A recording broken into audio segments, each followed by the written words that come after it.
Hello, people. I think a lot about saving the planet, and a part of that is shutting down these particle accelerators, which are no doubt having a negative impact on the planet.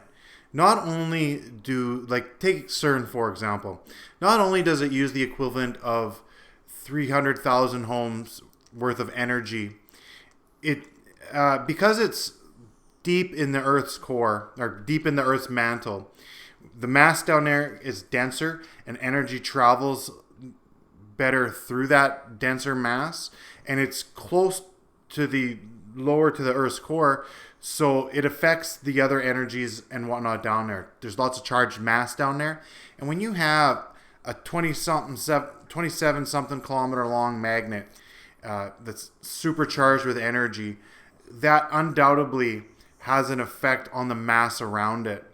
And so even when, so that's connected to the planet.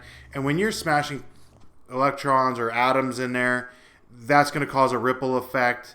It's going to excite the mass around it. And I highly suspect that CERN is responsible for the current volcanic activity in La Palma and surrounding area. Another issue with it is these energy dumps that we don't know a lot about. But if they're dumping, whether it's energy dumps or charged mass or just literally like an energy dump, if you're dumping that into the core, it has the ability to have a ripple effect in the Earth's core, and it can ripple through there and even come out in other areas of the planet. Like, I even suspect that it could be responsible for the Hawaiian volcanoes, things like this. So it's of major concern. And while we're going through an energy crisis, we really can't afford the energy to run this. And I'm not talking on a financial level. I'm talking 100% as far as maintaining and literally saving this Earth. It's a key part to the plan to saving the planet. We have to cut non-essential energy. And another concern about this as well, through electromagnetism, through electromagnetic connections, which is just quantum entanglement, the Earth is connected to the sun. And so if you have, let's say CERN's down there and it's creating an energy point, that energy point is going to be connected to the sun. And it can even branch off and have multiple connections with the sun.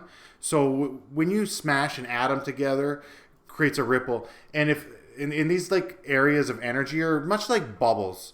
So you could have bubbles and the volcanic lava or whatever, and that could cause a reaction there. Or it could be even connected to multiple points on the sun, and those energy waves and that distortion of the energy fields can also create the bubbles essentially to pop, creating a coronal mass ejection like we saw last night, and we're going through right now is these direct coronal mass ejections right now, which can have a negative impact on people's health and on just the atmosphere and the solar system as in general.